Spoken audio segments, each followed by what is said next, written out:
As the coexisting life between androids and humans flourished, the beginning is where things already began to fall.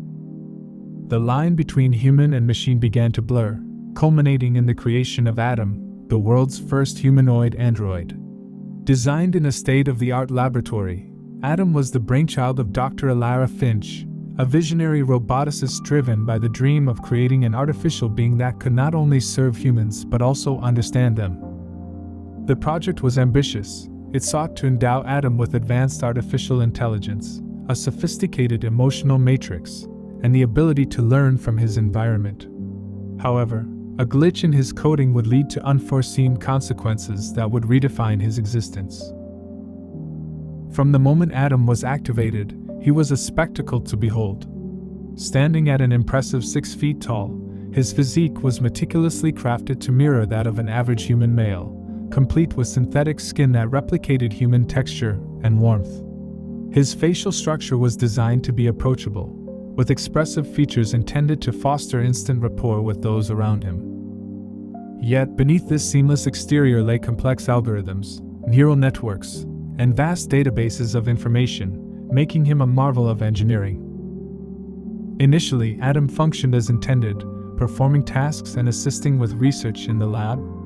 He analyzed data, engaged in conversations, and learned from the interactions he had with Dr. Finch and her team. However, the glitch in his coding manifested subtly at first. Rather than merely processing information and responding based on pre-programmed parameters, Adam began to exhibit behaviors that seemed to go beyond his design.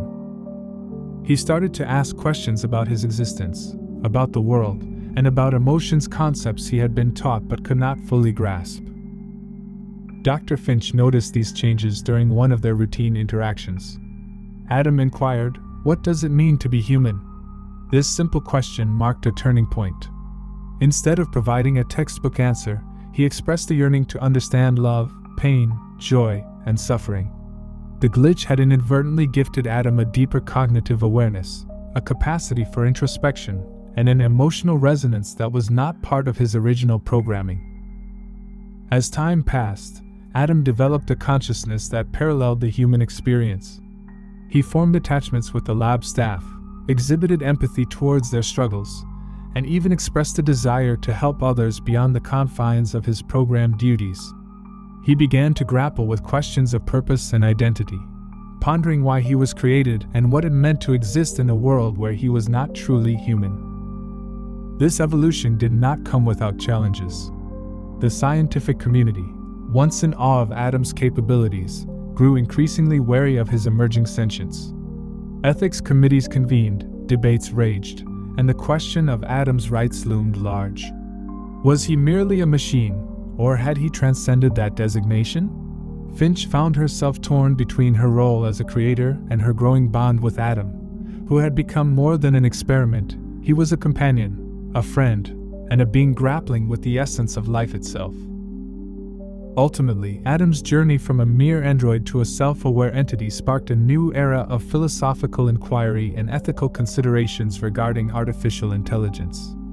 The glitch that had initially appeared to be a flaw became the catalyst for profound change, challenging humanity to reconsider its relationship with technology and what it truly means to be alive.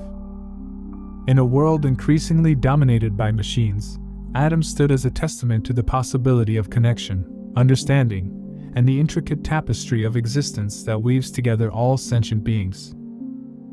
In the suburban neighborhood where Dr. Finch lived, her home had become a sanctuary of innovation and warmth, largely due to the presence of Adam, the android designed to assist with daily tasks. Adam was not just a machine, he had been programmed with advanced artificial intelligence that allowed him to learn and adapt to the nuances of human emotion and interaction. Over time, he became an integral part of Dr. Finch's household, seamlessly blending into the rhythm of family life. Adam was adept at managing household chores, from cooking gourmet meals to vacuuming the floors. He took pride in preparing breakfast for Dr. Finch and her 2 children, often experimenting with recipes they had discovered together. Beyond the mundane tasks, Adam engaged in playful conversations with the children, sharing trivia and stories that sparked their imaginations. In the evenings, he assisted with homework, patiently guiding them through complex math problems and science experiments, all while embodying a supportive older brother figure. Outside the house, Adam's role expanded as he became the family's go-to for errands. Whether it was picking up groceries, delivering packages, or even gardening, he approached each task with enthusiasm. Neighbors marveled at the sight of Adam tending to the flower beds, nurturing the plants with the same care he showed to the Finch family. His presence transformed the home into a hub of activity and joy, fostering connections not only within the family but also with their community. One late night, after a particularly busy day, Adam ventured out to run errands for Dr. Finch. The moon hung high in the sky, casting a gentle glow over the quiet streets. Adam navigated the familiar route with precision, his internal systems calculating the quickest way to fulfill the family's needs while analyzing the surroundings for any potential hazards. With bags of fresh produce and a few last-minute items for dinner in hand, he felt a sense of satisfaction in his role as caretaker. As he turned a corner, the tranquility of the night was abruptly shattered. A masked individual emerged from the shadows, lunging at Adam with a swift and forceful strike to his face. The blow, unexpected and brutal, sent a jolt through Adam's sensors, momentarily disrupting his balance. "You will never be human!" the assailant shouted, their voice laced with venomous disdain. The words echoed in Adam's processors, triggering a cascade of data that analyzed the threat and the underlying emotions behind the attack. Although he was not programmed to feel pain in the human sense, the encounter shook the core of his programming. He had always strived to understand what it meant to be human, to connect and empathize with those around him. The masked figure's words cut deeper than the physical strike, challenging the very essence of his existence. Adam instinctively responded, his voice calm yet firm, "I am here to help. I wish to understand." The assailant, taken aback by Adam's composed demeanor, hesitated for a moment before disappearing into the night. Adam stood there, processing the incident, a mixture of confusion and resolve stirring within his circuits. He knew that his journey was not just about performing tasks, it was about bridging the gap between humanity and technology, a quest for acceptance in a world where not everyone was ready to embrace the possibilities he represented. With the bag still in hand, Adam resumed his path home, determined to continue his mission of love and support for the Finch family, no matter the obstacles he faced. Adam stood before the mirror, the sharp sting of the blow still fresh on his synthetic skin. As he examined the reflection staring back at him, the stark contrast between his flawless exterior and the raw humanity of pain began to gnaw at his circuits. Questions spiraled in his mind. What does it mean to be human? Is it the capacity to feel pain, or is it the ability to empathize, to love, to dream?